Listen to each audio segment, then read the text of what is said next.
the worst place to join a startup. Worst place to join for learning, because there is nobody to teach you. You should join a startup if you really want to create an impact disproportionate to your experience. You don't know if you are a good VC or not until you spend like 8-10 years. Like I was talking about delivery, I invested in 2014. I left Nexus in 2015. The company IPO'd in 2022. The company started in 2011. It's 11 years. And the company went through all kind of ups and downs in that period. So as a VC, was I good or bad at investing at that company? I have no idea. You can't build a Swiggy or Zomato with like $1 million. You can say whatever you want, that's not ever going to happen. It's not practically possible. So you need to solve for capital risk. Let me start by introducing our esteemed guest of honor today, Brij Bhushan ji. I think he's been a very dynamic entrepreneur and a business leader with a very deep passion for problem solving and startups. Comes from a very strong startup ecosystem.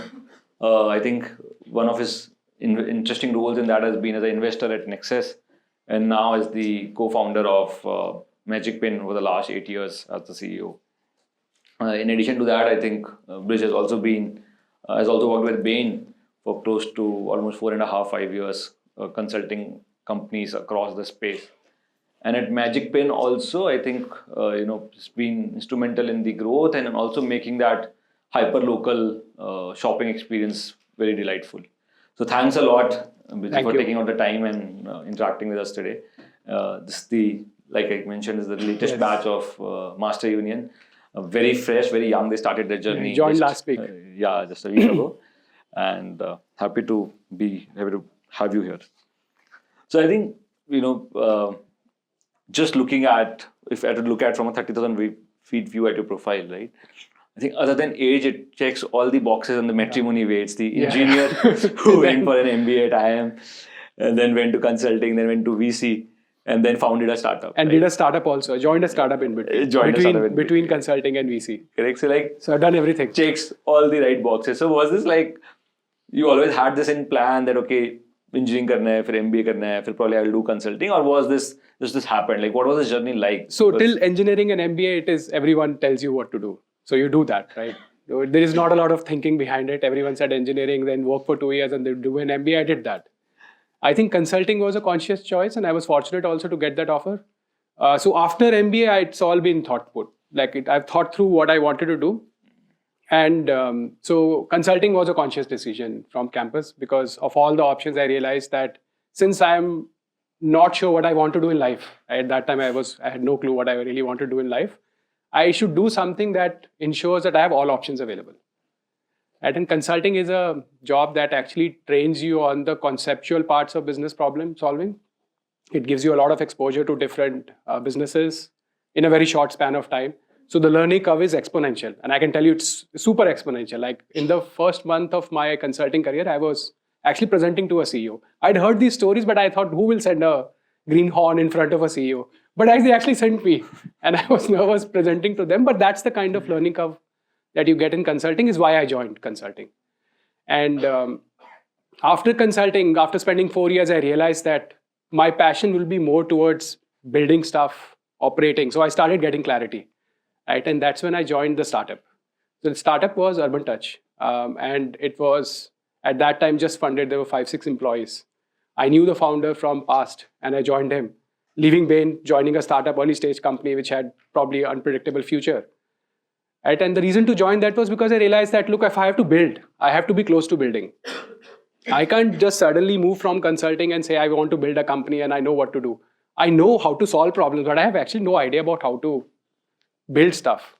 How do you build a product? How do you build a supply chain? How do you hire people? How do you fire people? Like basic things, which are away from a consulting experience, is the reason I joined a startup. And those 2 years, by the way, that company raised another round. It was in beauty e-commerce before Nykaa. Right? We were the first beauty e-commerce company, online e-commerce company in beauty. We raised capital. We scaled. Then we started failing. We did an M&A. And we sold the company all in 2 years. All of that, which usually happens in 10 years, happened in 2 years. And that journey was insane. Like, I just felt that this is what I'll want to do in the rest of my life. Like, why would I want to do anything else? If I can get an exposure like that in 2 years, there is just no reason to do anything else, right? That's the thing you should do. So, but at that time, I was not clear how I should build. That was a part missing. okay, I've understood how to build stuff, but what do I want to build? I was not clear. So that's when I started thinking about what to do next. And VC was a opportunistic call as a result. I wanted to be close to the ecosystem, right? Stay close, understand what it takes to be a great founder. And I joined Nexus at that. I was very fortunate I got that opportunity, right place at the right time. And those 2 years, I spent time with a lot of founders. So I was part of the housing.com team that invested in Nexus, that Nexus invested in, right? And I was also the part of the team that invested in Delivery, which IPO'd a year back. Right, a year back. Just imagine how long it takes to build a company. So I saw all kind of founders, right? And then as I started spending time in VC, I realized that eventually fun is on the side of building stuff. And internet was just picking up. Like that was 2014-15. And my co-founder Anshu actually had gone to China. He was at Lightspeed Venture Partners at that time. So he was also a VC. So he had gone to China and he saw the internet stuff. Like at that time, there was a team of Google that used to take VCs and founders to China. So he had gone there. And he saw the difference that internet makes. What you see in Swiggy, Zomato today or Uber, right? That 2014-15, China was massive. And China was a brief way of looking at what India would be in now, right? So he also said, we'll start. And that's fortunate, right? That's fortune. So he is a close friend of mine. He said, I'll start. I said, okay, we'll both start. And that's how Magicpin started about 8 years back. Great. So I think before we go ahead, I just wanted to kind of, since this is the incoming batch of MBA, I wanted to take an audience poll. How many of you actually planned or aspire to join, let's say, a McKinsey, Bain, BCG, Post, Master Union? Just a show of hands. Okay. How many VC? How many of you aspire to be in VC? Okay. Very How nice. many of you aspire to be founders? That's So good. So we've covered almost. And one question from us. How many of you know what you want to do 10 years from now? That's the difference. See, because that is the part that most of us struggle with. We don't know, right? We have, and which is actually normal. So don't be surprised about it that you at this stage, you don't know what you want to do. Because most of us, 90% of us will actually figure out. Right. We'll figure out as we go along in our lives. So since like the 100% of the room is either in one of those three categories, I think I just wanted to kind of also get that insight from you that, for today, somebody aspiring to be in a consulting role, right? Yeah. How should they look at this next 1 year of journey that lies ahead of them? What kind of skills should they look at building? How should they think about it? For example, like you said, consulting was a conscious call from you also, for you also at the start of MBA. Similarly for VC, how should they look at this 1 year? For aspiring founders, how should they look at this next 12 to 15 month journey if that's the goal that they have already? Yeah, I can say that you can copy my template, but it will take long. So I'll tell you for each of these three things, right? What you should do if you want, let's say, a job in consulting, let's say Bain, McKinsey or BCG. These consulting firms hire with a very specific template. This is insider information, right? So they have this resume scoring where they will look at your profile, they will look at what you do, and there is a concept of spike. So what are you really good at, like exceptional at? So it could be academics. It could be your past experience. Let's say a top tier consulting firm you worked before, or you worked at Google or Microsoft, or it could be you have founded a company. So first step is to actually pass that structured filter, right? And after that is consulting case rounds. I hope most of you are aware, or if you've heard of a case round, right? So I remember I had 4 case rounds. So the last case round I still remember was the partner at Bain, who is now heading India, Bain, Karan. He gave me a chart. That was a case study. He gave me a chart and he said, tell me, what do you think from this data? And that was my last round, so make or break round. So I remember that chart. I think I gave the right answer. But that's what case round is. They put you under immense pressure. They expect you to look at data and immediately interpret it.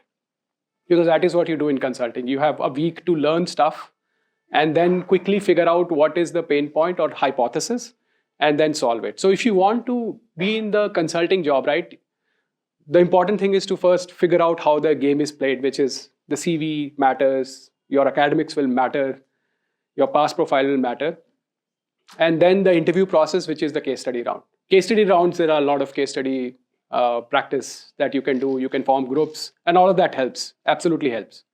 Because most of those cases that you will find out, those guides are actually similar to what you will find in a case discussion of consulting. And the last part is just basically interviewing, which is true for every other job that you will do, which is how do you speak, how do you communicate, how do you answer questions, what questions do you ask, which is actually very important. Asking question is the single biggest thing that a consultant does because he doesn't know the answers, unfortunately. So he's asking questions to probe the client to give him the insight that can actually lead to an answer. So he's probing, and finally you get to an answer and then you execute. So that's on consulting. Now VCs, if consulting is selective, VC is even more selective. So it's hard to really get a VC job. But before I answer that, I want to make sure people know why should they join a VC. So at your age, like for those of you who said they want to join VC, I'd love to understand why do you want to? Yeah, you can ask. You can answer. So I think it's an amalgamation of my interest in the startup space. Yeah. And I also like investing, like in general. So I see. And I love interacting with startups. I've worked in multiple startups in the past. And I also have a podcast where I interview startup founders. So I just feel Okay. I just feel it's an amalgamation of all of my interests and passions that way. Got it. Okay. Anyone else? That's a perfect VC answer, by the way, huh? I hope so. They're being trained well. Yeah. It's to see businesses getting built from right from the ground up, and it's to see others' vision becoming a reality, and you're fulfilling that vision for them. Like you see the potential in businesses what others like may or may not see. I'll tell you one big downside of being a VC is that if you ever have even slightest excitement or interest in building stuff, you will feel missing out when you see a startup founder build a company. That's what happened with me, right? So that's why I left in 2 years. Because if you want to build, right, and you are seeing someone build, it's so hard to resist that temptation. Just how can you justify to yourself that you're sitting and that guy is building and that guy is hiring people, he's building a team, he's building a product that is going out to used by so many millions of customers, right? It's very hard to resist that temptation. So the only thing to know is that if you were to join VC, you should be sure that you're not going to feel the FOMO. Missing out or FOMO, right? The Bezos framework of regret minimization. Don't have that because VC will actually make you feel if you have that. The second thing is VC is a very long career. Like consulting, startups have long career, but VC is an extremely long career. You don't know if you are a good VC or not until you spend like 8-10 years. Like I was talking about delivery, I invested in 2014. I left Nexus in 2015. The company IPO'd in 2022. The company started in 2011. It's 11 years. And the company went through all kind of ups and downs in that period. So as a VC, was I good or bad at investing at that company? I have no idea. Maybe now, if I had been at Nexus, now I can say that it was a good investment. But till 2022, it was anybody's guess what will happen. And for that one delivery, there are 5 other companies that I was part of that.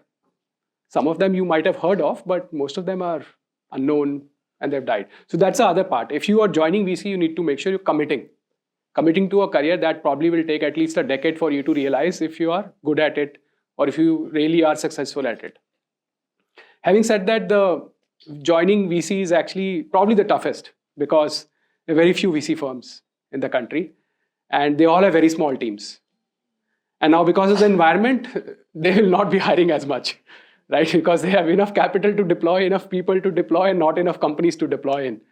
So supply-demand mismatch, right? So they will be looking to hire even more selectively.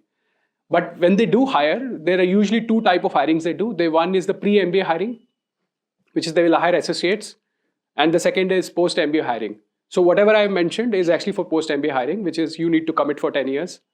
They will look for, again, a spike, especially around startups or product management, those 2 things. And third is consulting. So these are type of profiles that go. So if you worked in a startup, if you have worked in a product company, and if you have been in a consulting firm. Because again, like consulting, VC is, you look at a company, meet a founder for a day, and you need to form an answer. Do I want to invest or not invest? And then based on that answer, you need to form the rationale of why should you invest and get the data point. But most of VC is actually gut. I'm not sure if you had VCs here in the past, but Some of them, yeah. most of the VC decisions are gut-based decisions. And gut not like complete random, like, oh yeah, I like this guy, I want to invest. No. Because you are actually taking a lot of risk at that stage, betting on what the company will be 10 years from now by spending a few hours with the founder. That is such a hard decision to make. Unlike private equity, right? Here you have balance sheets and P&Ls to poke through, a lot of clients to call for diligence. There is nothing in a startup, especially seed Series A company. So it is a lot then gut, which a lot of VCs will say pattern recognition, hypothesis formation, but I'll just say it is gut, right? Based on what you feel the market would be, and you feel that this founder can raise capital and build the company, you go by that and do. And then the VC interview process similar to consulting, but mostly a lot of one-to-one discussion because the partners are looking to hire a person they will love to work with. So they will spend a lot of time speaking with you, catching up with you. And then if all the partners feel that, yes, this guy will gel well in our team, then that's when you will get hired. But there is no, unlike consulting, right, there is no template for cracking a VC process. So broadly, right, there are two type of ways in which people go for startups, and both I've seen success, right? One is passion, exactly, right? I have full clarity. This is the product problem I want to solve. I'll live and die for this. And the other is logical structured, like the kind of answer you give or he gave, which is of all the options available, building a company and building a product will give me a lot more satisfaction. And both paths are like, there is no, like some people will say passion matters more, but actually it doesn't. What matters is that the reason you are picking to be a founder, you will find that reason when you actually build the company. So if you are excited about problem solving, building things from scratch, a startup will give you that. Now, the only debate there is, should you found or should you join an early stage startup? Both paths are actually good. But you can have successful founders with both passion as well as more problem solving and excitement. I'm from the latter group, like similar to the way you mentioned and you mentioned. I said that I really wanted to build. I had no idea what will I build. And then I applied my consulting head with Anshu, who is also from Bain and VC. So we said, okay, logic लगाते कहाँ पे बना सकते company? किस space में competition कम है? कौन सा space बहुत बड़ा है? तो हमने सबसे difficult space pick कर लिया, hyper local, right? There are millions of small merchants. So we picked that space because we just wanted a large market. So when you're building a company, if you want to build a large company, the biggest problem you need to make sure you're not going to run into is a market size issue. I see a lot of people who start, but they pick up small niches, right? Then you need to have like reasonable expectation. You can't build a rocket ship if you are going after a small market.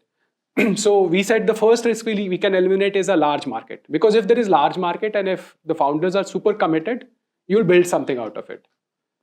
So that's how we started our founding journey. We said, pick the largest market. Anshu and I know each other from long, so the founding team is sorted, and then hire the folks and keep building. Keep building. I'll talk about it more, but once you start building, right, the rush and excitement of building is such that you'll keep building. But if your market size is not an issue, you will likely hit a good product market fit sooner or later, subject to you being short of capital. So that's the other risk you need to eliminate. So first is market size. Second is you need to eliminate for capital risk. And capital risk is a function of the size of the market. The larger the size of the market, the more capital cushion you need. You can't build a Swiggy or Zomato with like $1 million. You can say whatever you want, that's not ever going to happen. It's not practically possible. So you need to solve for capital risk. In our kind of business, because of the way intrinsic the business model works, we don't need as much capital, but we need capital. We don't need billions of dollars, but we need millions of dollars. So that was the other capital risk is to be solved. The way we solved it is both Anshu and me are from VCs. So it became slightly easier because the partners at Lightspeed knew us, both of us. They have seen what we can do. And the fact that we were taking a big call by leaving a very well-paid profession to start up, right, meant that decision was slightly easier. And the space was also something that was exciting at that time, which was hyperlocal. So that's how I started my startup journey, right? And I'm not sure if that answers what you should do, but at least I've tried to answer from how I did it and see if there are parallels that you can adopt. But there are multiple ways, by the way, right? So Sahil Barua, delivery founder that I know, he left Bain one day, just left and said, I'll start logistics. He had no capital. So unlike me and Anshu, who took the capital risk out on day one, he took the capital risk. Dipinder Goyal, Zomato, took the capital risk. They started building because they were passionate about the problem. They started building and then they raised capital. But you need to eliminate these risks. You need to eliminate the risk of market. You need to eliminate the risk of capital. And finally, which is in your control, truly, is building the company, building the product. And that's the last part.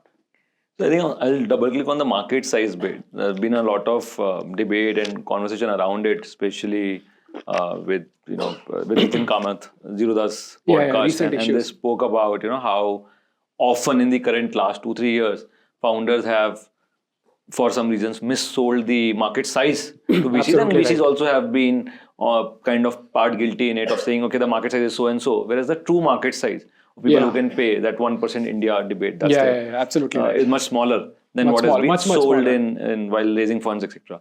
So, what are your thoughts on it? How should one truly look at market size? Because So, even that's a very You have difficult actually in given the India. answer by huh? So the issue people make in market sizing is they look at consumers, but they don't look at consumers who can pay.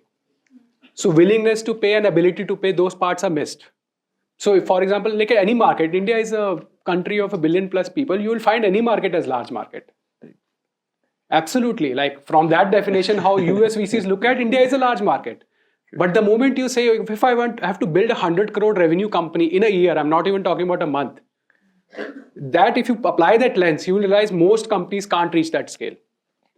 Because to build 100 crore company in a year, you need to have 10 crore of revenue approximately in a month. 10 crores of revenue in a month means if you are a B2C company, you need like millions of customers paying you 1 rupee, 2 rupee, right? It's a large number of people you need to pay. If you're a B2B company or if you're an enterprise company, you need hundreds and thousands of clients who will pay you. And when you have to take money out of Indian corporates or Indian enterprises or Indian small merchants, I can tell you and share you experiences. It's very difficult. See, what do VCs invest in? Okay, so it's a great question, by the way, and you've been very direct, so I'll give you a direct answer also. What do VCs invest in? Is invest in the ability of a company to become massive in 10 years. This you have to remember, 10 years it has to become massive. Because that's how VCs will eventually return the capital to their partners, their investors, right? Because they know also that if I invest in 10 companies, one will become a super successful, two or three will become okay, and rest 4, 5 will be written off. So if you are that person who has this capital and you are playing the odds of a massive success, you will invest in large markets. And then you will assume, which is where I think a lot of VCs went wrong, is that the founder and the team will figure out how to maximize the success in that market. So they are not consciously or they're not being stupid or silly. They're actually smart. They know what they're doing and they're playing with the odds of success. Actually, I'll tell you, 2014, we invested in a company called Tiny Owl at Nexus. How many of you have heard of it? Surprisingly, a lot of people. It was the first food delivery app in the country. First, before Swiggy started. Swiggy started a couple of months later. And this was a matter 2 years back. Before Food Panda or after Food Panda? Just around Food Panda, right? So, but it's not successful. Now, you can say you were playing a circus with Tiny Owl, or you can say, no, the market was right. The execution was a difference. So a lot of places, right, market opportunity is realized by founders. However, founders, when I was giving the answer, I would think founders make a mistake of underestimating the market monetization potential. A lot of VCs will be taking bets. That's their job. If I was doing VCs, I will be investing in companies. I'll be taking bets and I will say, large market, let's go and invest and see what happens. But that's how you will get that 1 out of 10 success.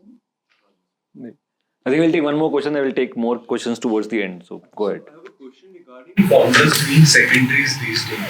Oh, very good question. Very good question. Go ahead and ask. So, what do you think about the founder exit thing? Because some people are saying they shouldn't do the secondaries and have early exit so sort of before IPO. Even like some founders did it after IPO and then also they were kind of critical. So I am slightly old-fashioned in this, and I'll give you how my philosophy is.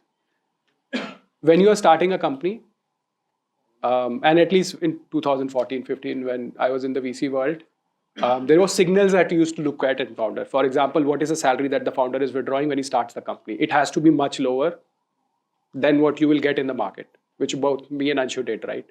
It's because you're looking at those signals to see, is this guy committed to building the company? Similarly, secondaries, doing early stages of your company, in my view, is strict no-no. Should not do that. Because of signaling, right? As a human being, if you take a secondary early in your life, it is very likely that you will get swayed and you will say, ये problem बहुत difficult है, चलो दूसरी problem solve करते, छोड़ देते इसको. Because building a company is incredibly hard, which is our harsh reality. It will take so much out of you that you will not have the motivations if you have actually already exited or already made some money in life. So secondary early stage absolutely should not be done. Secondary early stage a founder should not do, right? At certain stage of a company, when you built the company, spent enough time, and because you have shown the willingness by taking much lower compensation than what the market will offer, then you may take some secondary to make up for the loss of compensation, which is how secondaries typically happen, by the way, right? Except for the last 1.5 years of madness, that's how secondaries happen. And I think it will go back to that. So this was a temporary phenomena. So I think two questions there. One was, since we spoke about what's happening in the last 1.5 year, I actually wanted to pick up on this and talk about zone 14-15, when you were working with, let's say, housing.com, Tiny Owl, and those were the companies. And I think we had around that time, single-digit unicorns in the country around that time. I think only Flipkart and then Snapdeal became a unicorn. And I think then Ola was about to become a unicorn. So around 4 or 5 around that time. Yeah. To now, in the last, I think around COVID, where there were 100 plus unicorns. And then last 1.5 year, I think this year there's hardly been any. It will not be, maybe 1 or 2. Yeah, so I think just that journey of transition, that's as the first part of the question. And I think second part also on this piece of what kind of signals do founders give to not just VCs, but to a larger ecosystem. Because in the last 3 years, not even last 3 years, I think last 18-20 months, we've had, and in the most recent one, Rahul Yadav fiasco with InfoEdge, right? We've had Trail being issue. We have had the Go Mechanic saga, and in general, you've heard about how there's this governance issues in Indian startups that are coming up more and more frequently in the last 18-20 months than what was in the last entire decade. And there have been also conversations about how it's harmful for the ecosystem in general overall. So I think just that journey of VC as an industry over the last 8-10 years, and also the journey of kind of founders that are there now versus, let's say, what was there 10 years ago. So VC part is slightly easier to answer. Actually, both are easier to answer, but the VC part is easier because actually the number of unicorns we had in 18 months, Indian market cannot support, to the answer that I gave. Because to support that valuation, you need to have revenue to support that valuation. The most common metric used by every company when you go public is the revenue multiplier of your valuation. To be a $1 billion company, you need at least $100 million of revenue or $50 million of company to have a 10x or 20x multiplier. How many of the unicorns that got formed in the last 18 months have that revenue scale? But the VC world, so the number of unicorns in the last 18 months are honestly too much, but that doesn't negate the potential of this market. Now, India is a large market. India has the potential to create a lot of unicorns. It will just take time. It can't happen the way it was happening in 18 months that every company in a year was becoming unicorn. Right? That is not practical. That cannot happen. That cannot be justified. But those companies can become unicorn if you give them 10-15 years.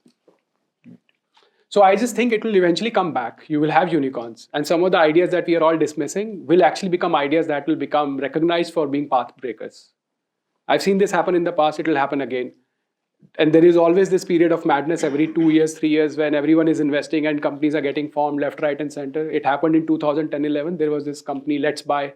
How many of you have heard of it? Before Flipkart, Tiger invested in that company. Then Tiger invested in Flipkart also. Right? Then wave of 2013-14 when Ola, Flipkart, Snapdeal, ShopClues, and many other companies got suddenly unicorned.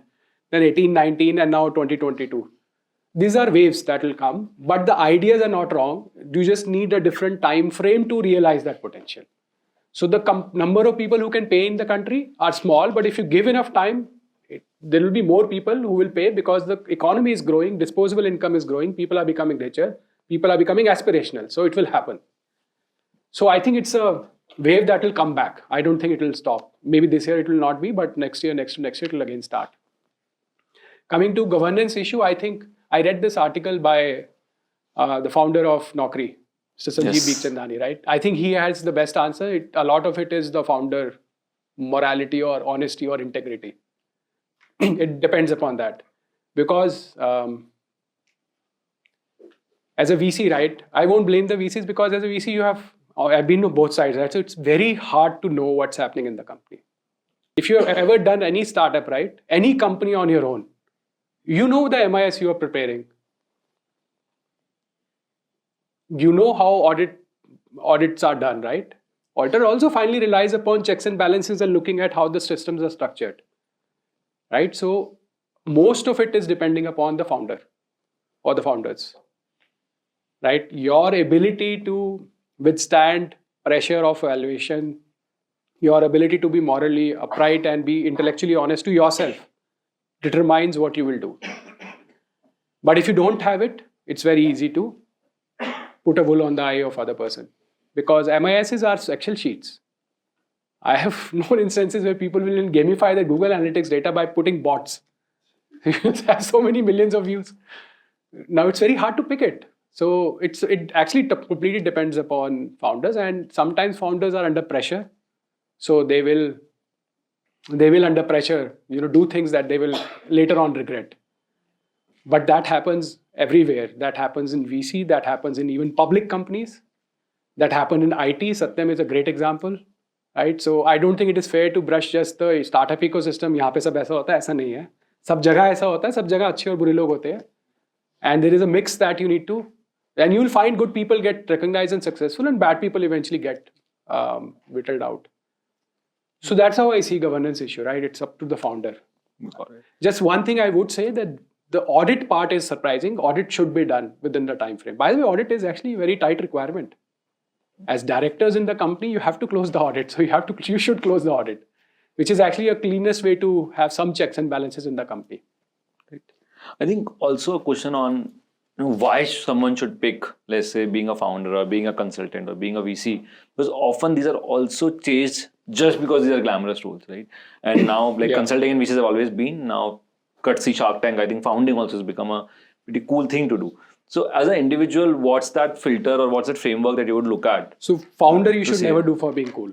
You should do VC and consulting if you want to think it is a cool job. Absolutely fine, because it's a job. If you're capable, you will figure out how to do that job well. But founding is tough.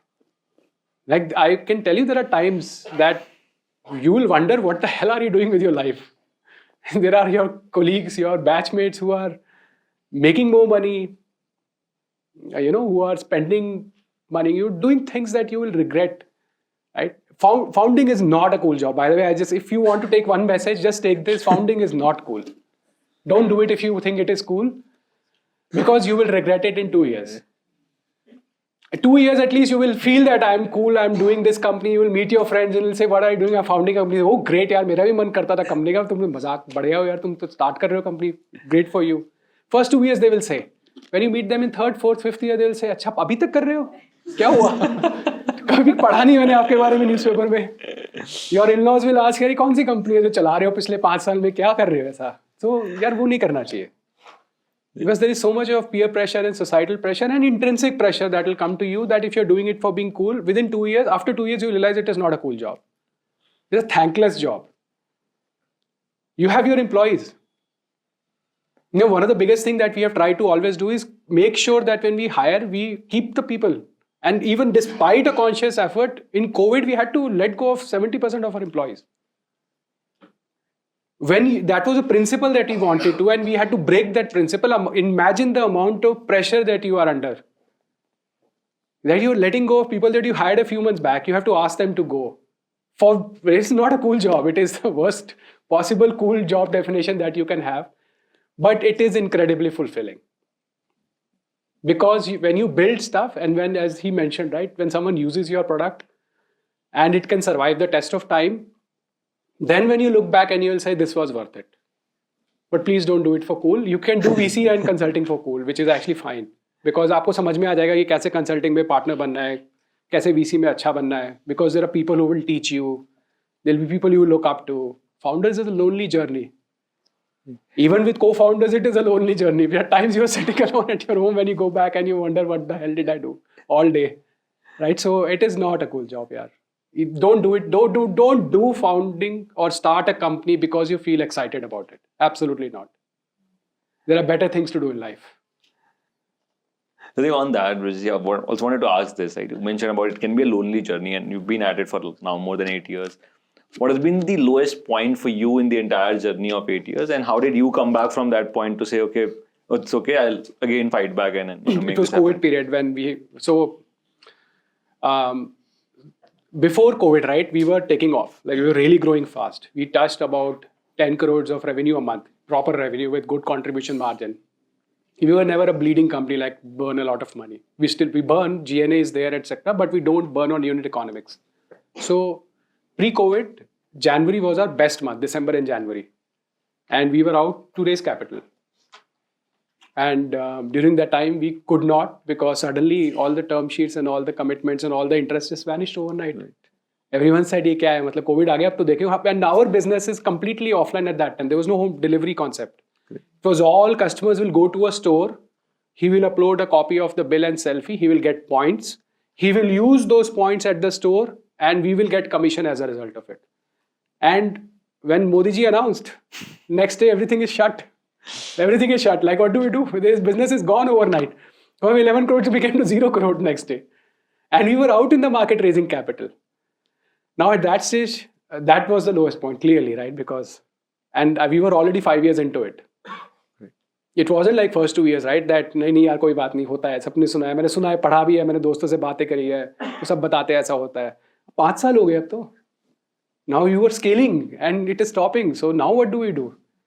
So there were two things. The capital risk suddenly came up, right, because of funding. We were really fortunate. We had Lightspeed as an investor, and Samsung at that time came in. And Samsung invested about $1.5 million. But they were the only one who stuck to their commitment.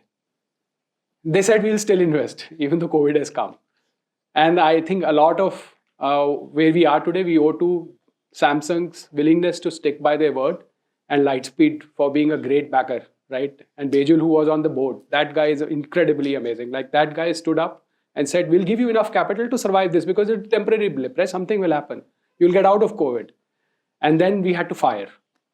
Because when you don't have capital, you have to take those decisions.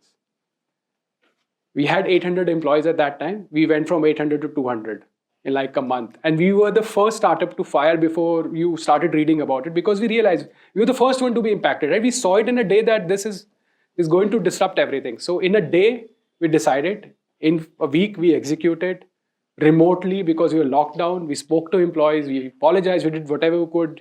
We gave some people leave of absence. So they are still employed. They can come back. We gave them insurance cover. We did everything that was there in our hands.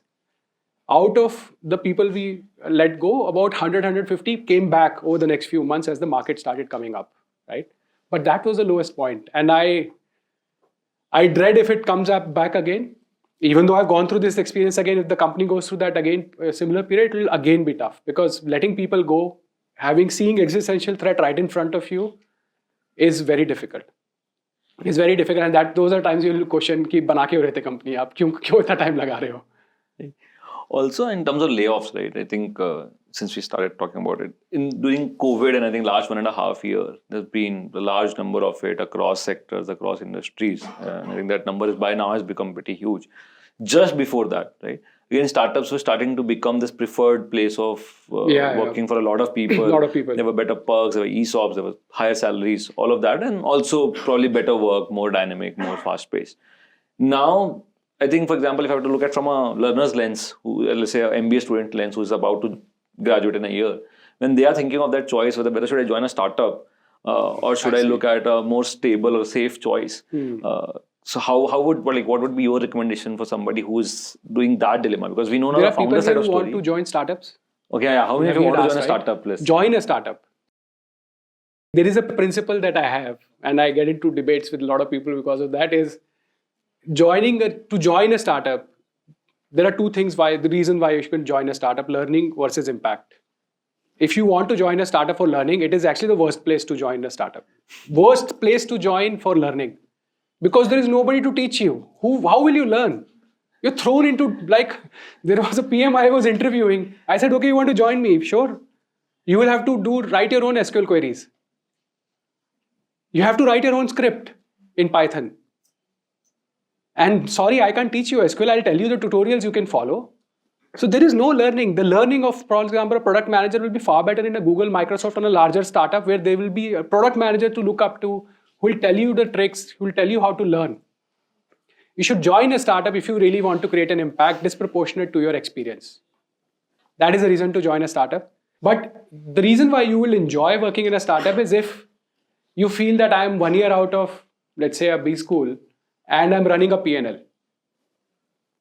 Right? Which will not happen in a large company. Impossible. 10 साल का progression होता है, उसके बाद somebody will say, ठीक है, this guy is good enough to run a P&L at HUL or PNG. Right? That is why you should join a startup. If you want to be a product manager without having any experience of product management, is why you should join a startup. Right? Because then you will actually, you will be a product manager. Right? And good or bad, you will learn on your own because there is no one else learning, but you will create impact. Because suddenly you are running a product or you're running a team or you're running a P&L. And then when you meet your friends, by the way, तब मजे आते हैं जब आप अपने दोस्तों मिलोगे क्या कर रहे हो अच्छा यार आप वहाँ पे अभी भी सेल्स हेड हो मैं तो पूरा P&L चलाता हूँ आप तो डिस्ट्रीब्यूटर हैंडल कर रहे हो तो P&L चला रहा हूँ because that's a difference. That's why you should join a startup. And if you want to build a startup, this is a good way to experience it. Joining a startup is a good way to experience that. I think now probably more deep diving into the Magicpin story. Right? I remember when we were chatting, you mentioned that the first 2-3 years is more like a honeymoon period. It is absolutely. And I think when we spoke about the COVID era. So if you were to talk about Magicpin the first 3 years, the last 3 years, and let's say the next 3 years, how would you look at how has that journey been? Because the last 3 years, again, very interesting. The lowest point probably was in the last 3 years during COVID. So first 3, last 3, and next 3. So first 3, actually, if you start, as I said, mostly it will be excitement. Because you are starting up, for most of us, it's for the first time you're starting up. You're all so enamored by that concept. You're doing things for the first time. You're hiring your first employee. You have your first office, first product that you're launching. It is all exciting. Great. Actually, but first 3 years of your startup experience is absolutely not the startup experience. It's artificial. Because when you spend 2-3 years is when the reality will bite you. You will start wondering, अच्छा revenue कितना है इस महीने? अगले महीने कितना आएगा? Economics कैसे बनेगी? Cash कैसे बनेगा? जिन लोगों को आपने हायर किया था उनका करियर प्रोग्रेशन क्या होगा? जो प्रोडक्ट मैंने बनाया वो 2x स्केल पे पहुंच पाएगा या गिर जाएगा? कहाँ मुझे चीज़ें ऑटोमेट करनी है? ये पहले 2 साल तो आपको रियलाइज नहीं होता. You building stuff. I'm not ignoring that part. I'm not demeaning that part. There is a lot of effort that goes into that. But first year is the adrenaline of building a company will ride you through. You will pass that period. After that, the reality sets in, right? It's when you're truly building a business. And I'm talking about a venture-funded company. If you're building your own self-funded company, you will face the 2-year pass period in the first day itself because आपको पहले से सोचना है economics, profitability, margins, revenue. But after that is when you truly start building a business. And that's when the real hard work of business of figuring out economics, sales के लोग हैं तो उनका रिकवरी उनका रेशियो क्या होना चाहिए कितना प्रोडक्टिविटी होना चाहिए what salary should I offer that sales guy so that he generates return for me right all of that starts in the next 3 years which is what we went through right is the first 2 years and the 3 year before COVID we were actually building that we become really good at that our economics was good scale was good so those are the next 3 years and that is where truly a founder's resilience is tested and usually the second time founders are smarter about that. If you talk to those, right, they will say, हाँ पहले दिन से सोचना है ये business model clear होना चाहिए, unit economics clear होना चाहिए, hiring principles clear होना चाहिए, culture clear होना चाहिए शुरू से कि आप किस टाइप के लोग hire करने हैं आपको. Because पहले 2 साल में first time founders usually in excitement don't ignore all of that. And it doesn't bite you because first 2 years is honeymoon period. तो ठीक है सब चलता है. सारे लोग excited है, सब लोग रात को 2 बजे तक बैठ रहे हैं, उसके बाद तो कोई बैठेगा ही नहीं. भाई 2 साल हो गए यार मुझे बैठते हुए मैं क्यों करूँ आपके लिए इतना काम. So you need to have a business, right? Which is important. You should do it in the first few years itself. The last 3 years for us has been about scaling the concept, right? So in COVID, one other thing that happened is we realized that our partners, the retailers whom we work for, still exist. They still survived, but they now needed, and they still needed customers. We could not send them customers, but we can deliver their stuff to home. So that was a big, by the way, product strategy decision. Overnight, we decided to build home delivery. I'm talking about 2020 April, second month into COVID. And at that time, home delivery was only Zomato and Swiggy. We had debates about यार स्विगी जोमेटो इतने सालों से बना रहे हैं, economics कैसे बनेगा, क्या होगा, हम तो कैपिटलाइज भी नहीं, हम कैसे बनाएंगे, हमारा तो डिलीवरी फ्लीट भी नहीं है. They have like lakhs of people, thousands of people, sorry, as delivery boys, right? But we said if we have to survive, right, and if we have to serve these merchants, we need to build this product. Rest we will figure out, right? Rest we will figure out कि कैसे करेंगे, economics कैसे बनेगा. And at that time, the entire company built the full home delivery stack in like a month. We delivered a grocery order in a month, then food order, then pharma, and then started building up. And as COVID came back, the merchants had both options. They can have a customer to their store, they can deliver stuff to the customer. So we became omni-channel, and omni-channel became a buzzword. Everyone wants to do omni-channel at that time. So great, we from a low of COVID, we started hitting an upside of omni-channel. So now all merchants, big, small, everyone wanted to be on Magicpin. So that has been the last 3 years, and now the other macro that has come up is ONDC. Right? ONDC is democratizing this offline commerce. You can, and they're starting with delivery. It will happen to offline as well, but everyone should be able to deliver stuff. All kind of merchants should be able to deliver stuff to customers. And in ONDC, the biggest pillar is supply. You need merchants. And we have been the only company in the last 80 years or so that has been going out to these small merchants and saying, sir, sign up kar lo, customers आएंगे, आपको business बढ़ेगा. तो 8 साल से जो हम aggregation कर रहे थे, we are now exposing that on ONDCs. Why? ONDC is also pushing the growth further.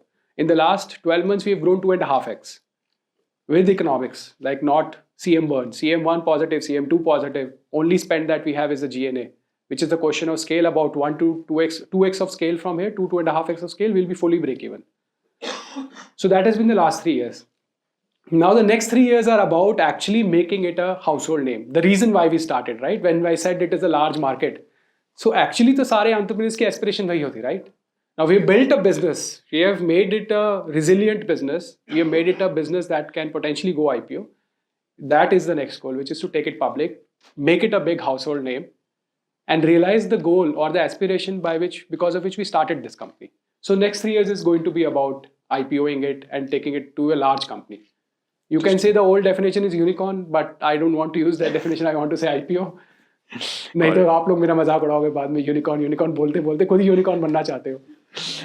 I think on the ONDC one, right, for the uninitiated, if you have to explain in like maybe 1 line, 2 line to a 5-year-old kind of a setup. So Yeah. what is ONDC? If you can just maybe spend a minute. आप Swiggy को ना 3 parts में break कर दो. एक Swiggy app, ठीक है, एक स्विगी का टेक्नोलॉजी बैकएंड कि कस्टमर को मर्चेंट से कनेक्ट करना है, और एक स्विगी का सप्लाई वाला कंपनी जो मर्चेंट को साइन अप कर रहा है. ये 3 पार्ट्स है ONDC. तो एक आते buyer app, for example Flipkart, PhonePe, Paytm, these are all buyer app. तो ये कस्टमर लेके आ रहे हैं. बीच में एक प्रोटोकॉल है ONDC का जो इंटेलिजेंस है कि इस कस्टमर को मैं कौन से सेलर को भेजूंगा, और लास्ट में आता है सेलर. ये एक कंपनी होनी चाहिए जो सेलर को सब्सक्राइब कर रहा है, उनको टेक्नोलॉजी दे रहा है. So there is buyer, there is seller, and there is ONDC in between. So what it is actually doing is it is disintermediating the full stack model of Swiggy, Zomato, Amazon, Flipkart, and saying it needs to be split out. Now, when you split out something that is integrated, what happens? What is the problem? Yeah, customer experience is the issue. Your lack of experience breaks down. And I think that will be the challenge for ONDC to overcome. Conceptually, it is sound, because there is profit pool in this ecosystem, so you can split it, but you need to make sure customer experience is good enough, if not as good as that level, good enough for consumers to give you a chance. And jury is still out. I think early days, so far it is holding up, but as it scales, we'll discover. There is also a lot of debate on future of Zomato, Swiggy versus ONDC debates. What is your take on it? Considering It's a hard one to answer. Hard one to answer. I don't think ONDC can take up what Zomato, Swiggy, or full stack players have done, because full stack has an experience that a disintermediated model cannot. But it will be good enough for a large ecosystem. When I say large ecosystem, for the small sellers. Right. For a seller, a third option is preferred to having 2 options. So I think from that perspective, ONDC will get spread out. It will go into multiple categories. And today we are talking only about food, but there actually food is probably the smallest spend in the retail category. Grocery, fashion, electronics are far bigger spend. Just imagine what will happen when all those small sellers will start coming on ONDC. Got it. I think someone has the question here. So, for example, I bought a coupon worth 1,000 rupees for a parlor service, right? So I get a discount. I'm happy. You'll get Merchant is commission, also you're happy. The parlor people will also get customers. They are also happy, right? But as soon as I go to the parlor and Yeah. take the service, Absolutely they right. Madam will match. मैं आप मेरे वहाँ से 5% extra दे दूँगा आपको. Exactly. आप हमारे पास सीधा. So then I'll be happy. They'll be happy, but you lose out on the commission. Yeah. So it is a big problem. Platform को disintermediation का problem बहुत होता है sellers के साथ. So actually the reason why we don't sell coupons on the app is this. We have Magicpay. We encourage payment. But that also. And I'll tell you. So I'll tell you. The other thing is the way the app is structured. Okay. So how you save on Magicpin is through points. Okay. So if you have to drive the full saving of the platform, you need to have points in your system. The way you earn points is by being active on the application. So what it basically does is a consumer who is going to do a Magicpay on a store is a consumer of Magicpin. He's not buying a random coupon on a website and then going and showing it to the store. He knows that if I have to get 20% off, I need to have 20% worth of points. And for those 20% of worth of points, he should have used the app multiple times before. Now that means the odds of a merchant taking that customer off is low. It is not zero. It will happen. But it is not how it used to happen on Nearby, where 50% customers will be cannibalized by the merchant. In our case, it is like 1, 2, 3%. Because eventually the customer is sticky. The customer is opening the app 15 times a month, 20 times a month. Session time is 10-15 minutes a day. So then the customer knows the value of this. So जब merchant बोलता है तो बोलता नहीं मैं इसी से करूँगा क्योंकि मेरे जो points हैं ना वो बहुत जगह और use होते हैं. So we solved this problem by building this business model. If you go the conventional coupon route, there is no way to solve that problem. Merchants will take you for a ride. And small merchants are very clever. I've learned most about building business by them. They're very clever.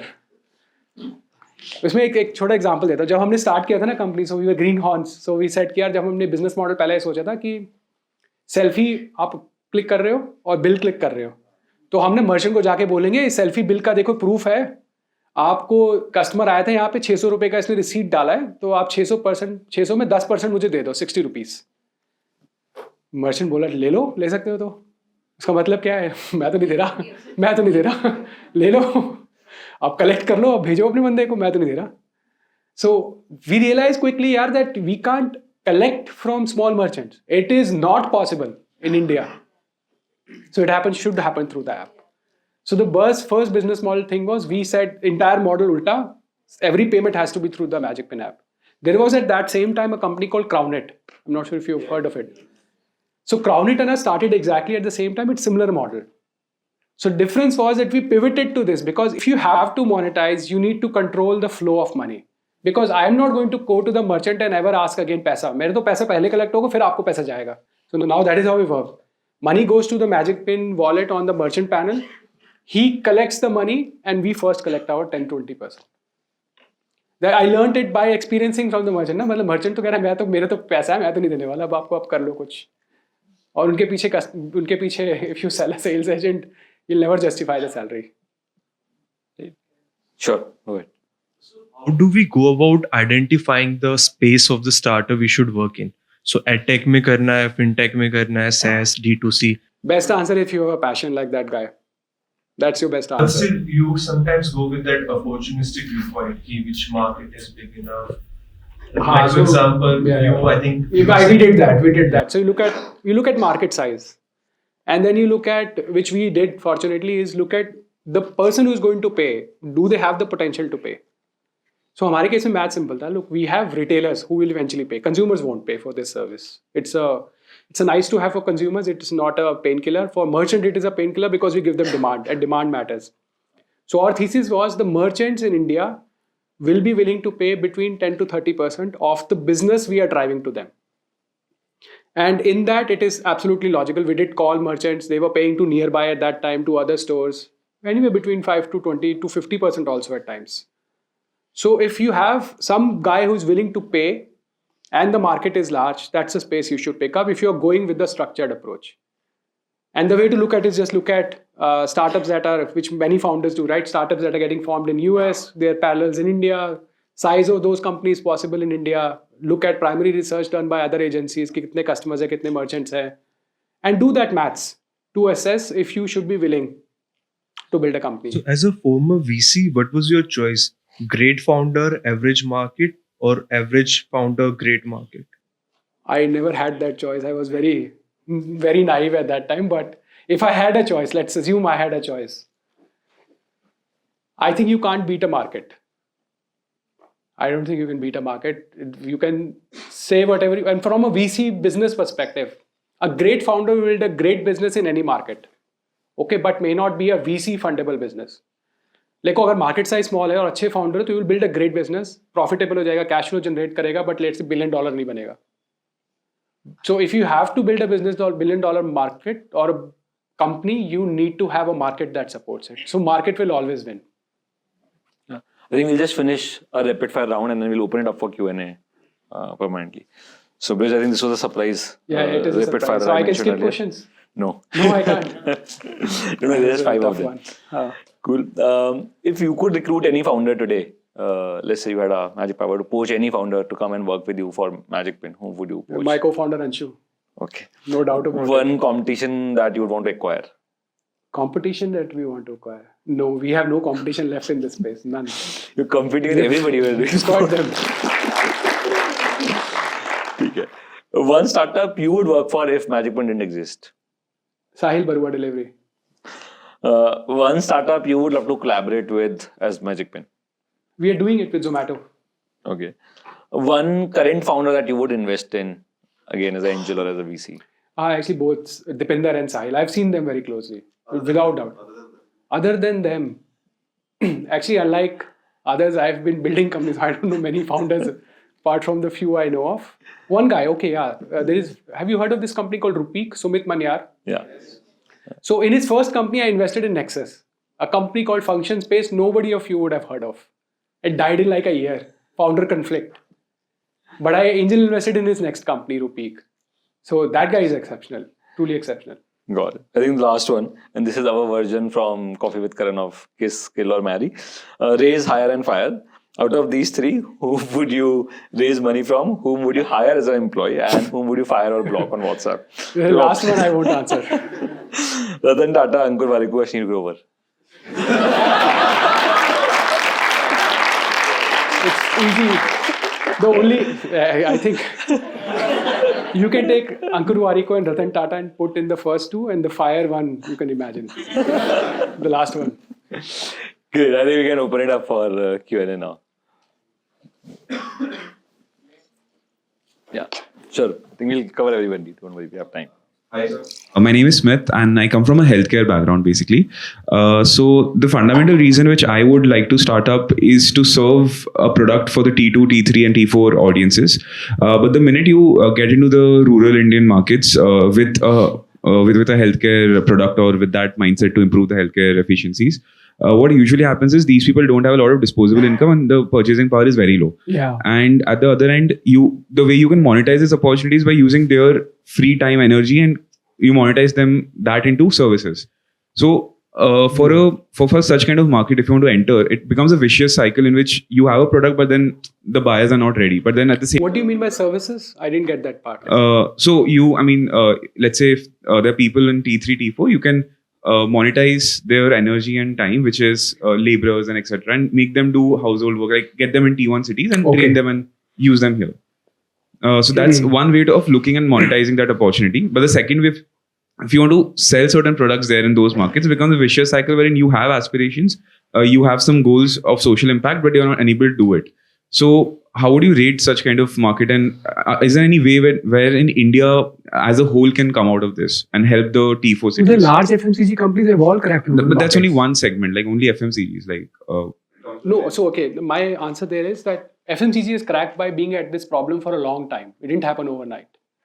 FMCG companies set up rural supply chains, rural distribution network, right? It will happen in all industries. The problem happens when you're starting up, right, in that market, because you don't have the capital resources to build it. And that is why building a company or a startup from a VC definition for tier 3, T4 is very difficult. It's not advisable in my view, because the amount of capital, know-how, time that you need to build that company will be a lot more. Yeah, I think there's a question we'll reach there. So, can you pass on to that person? Sure, go ahead. Go ahead. In the meantime. I think this is a question from most of the cohort. Our careers team has done a beautiful job of dividing people in certain sections, and founders office is something that a lot of my batchmates are eyeing. Yeah. So please give us a few qualitative and quantitative points and like abilities that you want someone who wants to work in your founder's office. Very difficult. It's very difficult because I'll tell you why. I'll tell you why it is difficult, then I'll try to find an answer. Because if you are hiring someone for founder's office, you are thinking of just a mini version of you. Fair. Right? Because you're literally going to expect that person to Become a second brain. Yes. And honestly, most of us don't know what makes us successful. So it's very hard to figure out how, if I want to have another version of me with me, what do I look for? What is the current problem you're facing? Many actually. All left, right and center problems and problems. We'll take it up, live projects right away. Every single business unit has a problem. Every function has a problem. Customer support has a problem. Merchant support has a problem. Building ONDC has a problem. Brands business, local business, everything has a problem. So the founder's office guy has to be someone, okay, now I think I'm getting to the, you need to be ability to multitask first. Without that, you can't. So in the founder's office, at least we will not expect someone to just do one. You will have to juggle multiple problems. And second, which I will at least have put a very high bar on, is problem solving. Because in founder's office, at least if you work with me, you will not have the time to think. Because you will talk to people who work with me, I'm a hard taskmaster. So I'll expect quick, fast, good answers, good execution. I have a very high bar. So multitasking with strong problem skill will be first. And third thing, which I think will be important, is dealing with people. You are in founder's office doesn't mean that you will get your job done. Because the people who are actually running P&Ls will be better than you. It's actually very similar to consulting problem, right? Where you have to build your reputation, communicate well, build rapport before you can do anything in the organization. So I think now you know what you need to pitch to Brij in case you're applying for founder's office at Magicpin. I give usually assignments. I don't go by pitches. I'll give you an assignment. If you do well, then we will have a conversation. Sure. Go ahead. Yeah. Go ahead. Hi, sir. First of all, congratulations on the phenomenal growth you guys are having in the last 1 month. Yeah, you realize that last 1 month is what you're talking about, not the last 8 years. But see, that is what being a founder, like nobody remembers the 8 years. It's 8 years that has taken this to the last 1 month. If you're not done the 8 years, this 1 month would not have been possible. So I had 2 questions. So when I started reading about ONDC in August last year, there was so much hype. Yeah. I was expecting कि अभी June तक तो it will like penetrate all over India, just like UPI did. But the penetration is not up to that mark. Yes. One issue that you highlighted is the customer experience issue. Yeah. So I wanted to understand like what is the scope around like how they are thinking of solving that problem. Sure. Second question is, आपने बोला कि cash लेना ही नहीं है, मेरे app से payment करो. Because context is, I was also building omni-channel in tier 3. Right. Kirana se, I was a product manager in 1K. It's not doing that good, but yeah. मेरा कस्टमर पे नहीं कर रहा कैश से और मेरा कस्टमर और मेरा रिटेलर दोनों Which year did you start? last to last year. No, UPI के through this problem is addressed, though it will be not as prevalent in tier 4 markets, right? So it's a market issue, yeah. Yeah, that might be market issue, but my data was like my customer is not paying by UPI. So they'll pay through cash. Then you can't build. और so short answer, नहीं build कर सकते आप. और दूसरा मतलब आप tier 4 market में मर्चेंट से तो 5 रुपए भी नहीं निकाल सकते. इंडिया दिल्ली में निकालना डिफिकल्ट होता है यार, मतलब वहां तो रहने दो. So the problem you highlighted ना, same issue I was facing. निकाल लो पैसे, क्या कर लो. नहीं निकलता. तो वो फिर छोड़ देगा उसको. हाँ यार, मतलब छोड़ दो. देखो, time is important, right? You have the passion, you will find another problem to solve. Don't get married to your idea unless you have you've 20-year vision. 20 year में solve हो जाएगा problem. UPI penetration बढ़ जाएगा. Go ahead. उसका first question ही answer किया मैंने वैसे. अच्छा, ONDC, हाँ, ONDC. Yeah, go ahead. So ONDC, by the way, we have been working for last 1.5 years, just like you observed, right? So ONDC versus UPI, the difference is UPI is just a platform. Adoption does not require a lot more supply aggregation, and you had PhonePe, Google Pay, Paytm willing to aggregate customers. It will happen on ONDC also. The problem with ONDC is UPI was just payment. ONDC is food, fashion, grocery, electronics, pharmacy, all small categories. Each category has a different business. We are building multi-category business, right? It's super difficult. Grocery is so different from food. Grocery margin structures are different from food. Grocery merchant behavior is different from food. Consumer behavior is different. Consumer expectations are different. That is why it will take time. So I don't think we should expect a UPI-like growth in ONDC. That's not a fair expectation. It will get to that level, but longer than what UPI did. Hi, Brij. This side. My question is more regarding, I've been consulting for 4 years, typically would want to pivot. And one of the first interactions was from the team of Lightspeed Venture when Dave Khare got really inspired. Yeah. That was in 2016 before my college started. My question is more regarding the VC landscape. I mean, there's immense amount of dry powder. In last 2 to 3 years, we've seen the VC ecosystem evolve across a decade itself, but $40 billion are invested across multiple reports we've seen. Now that's sort of gone down. We still have that immense dry powder. Now, what I can see from the VC perspective, we were mentioning there's a lot of unicorns, but as such, they're not exactly so number of unicorns. People are typically moving from investing in unicorns to more towards camels. That's something we can. Camels क्या होता है? Jinka, they can survive the dry winter. They have I don't know if you can look at a startup and say if they will survive. Sometimes founders also don't know if they will survive. But anyways, I'm just joking. My more question is regarding the FOMO investing that's already there. So let's say Nexus was investing, or Axel was investing, or Matrix was sort of investing. If I don't really invest, someone else will probably get on the cap table. Yeah, sure. How do you sort of circumvent that? And is there been instances where you in the VC space didn't just look at the signaling, but maybe from a more broader angle that, this may be a second time founder, but the metrics don't make sense? FOMO is very hard to resist. If anyone says you can resist FOMO, is a answer given by a person who has never been on the side where you will actually see FOMO. It's not possible to resist. What you can do is, which most investors actually in India do very well, right? You balance, right? Because why FOMO is important? Because you also have to realize, right, the way investing ecosystem is structured, you actually lose a lot if you miss the big one. It is a make or break decision. If you missed Flipkart, you missed Ola, missed Swiggy, Zomato, then you have a very difficult rationale to justify why you raised a fund in the first place, especially large funds. I'm talking about larger funds, right? So you have to take those bets. But they also take very calculated, thought through bets. If you look at any VC's portfolio, you will find interesting companies that are getting built out. Even Swiggy, when SAF invested at that time, it was not a conventional wisdom to invest in home delivery. In fact, I remember Dipinder had written a blog where he said why Zomato will never do food delivery. You should read that. I think it might still be there. And kudos to him, right? He saw the market is changing and he changed his viewpoint. But at that time, investing in home delivery was not a conventional wisdom, and SAF and Excel invested in Swiggy. So VCs, by the way, don't blame them. They do take calculated risk. It is not just FOMO. So how do you manage? You balance both. Today the ecosystem is there is no FOMO. Because the supply of startups have dwindled, all the VCs have a lot of unicorns that have to grow into unicorn, like grow their revenue to justify unicorn valuation. So these VCs have a lot of money, some time. I mean, they have to spend time on fixing their unicorns also, but they have time, they have capital, but they don't have enough companies. The supply has gone down. So my question is around how do you really find your co-founder? Is it finding someone with complementary skills, or is it finding someone with whom you have more context with?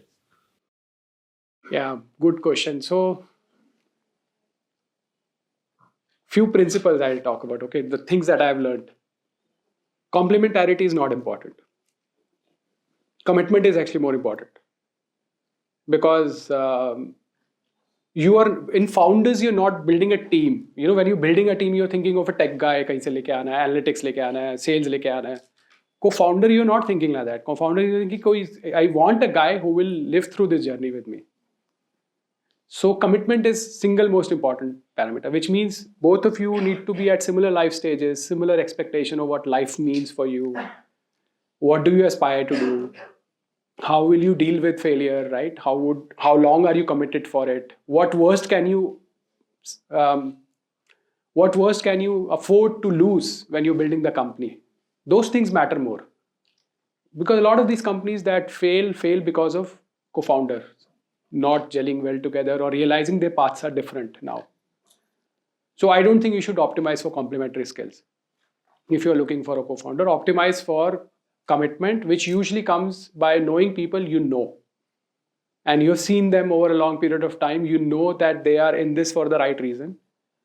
That is the best way to hire a co-founder. If it happens to be complementary skill, that good luck, like that's great.